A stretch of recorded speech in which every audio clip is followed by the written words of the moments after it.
আসসালামু আলাইকুম। আজকে আমি কলা দিয়ে ভীষণ মজার একটা রেসিপি করে দেখাবো। খেতে কিন্তু দারুণ টেস্টি হবে।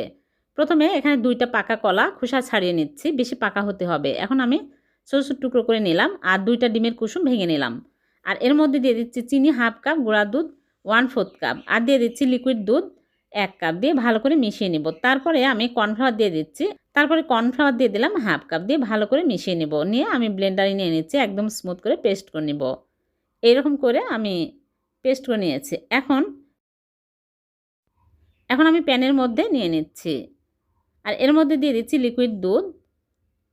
এখানে আমি মোট ২.৫ কাপ লিকুইড দুধ দিয়ে দিলাম। ভ্যানিলা এসেন্স ১ চামচ দিয়ে আমি চুলার উপরে দিয়ে ভালো করে নেড়েচেড়ে নিব। ইয়েলো ফুড কালার সামান্য দিয়ে দিলাম। দিয়ে আমি ভালো করে নেড়েচেড়ে ঘন করে নিব। ফুড কালার দিলে দেখতে সুন্দর লাগবে এজন্য। এটা অপশনাল, না দিলে সমস্যা নেই। এখন আমি এরকম ঘন হলে মোল্ডের মধ্যে আমি ঘি ব্রাশ করে নিয়েছি, এর মধ্যে ঢেলে নিলাম। নিয়ে ভালো করে সমান করে দিব। তারপর আমি নরমাল ফ্রিজে রেখে দেব। নরমাল ফ্রিজ থেকে বের করে নিয়ে আসলাম। সেট হয়ে গেছে। এখন আমি মোল্ড আউট করে নিচ্ছি। খুবই টেস্টি। পাকা কলা অনেক সময় বাড়িতে নষ্ট হয়ে যায়। এভাবে পুডিং বানিয়ে দেখবেন, খেতে দারুণ টেস্টি হবে। উপর দিয়ে গুঁড়া দুধ ছিটিয়ে দিলাম।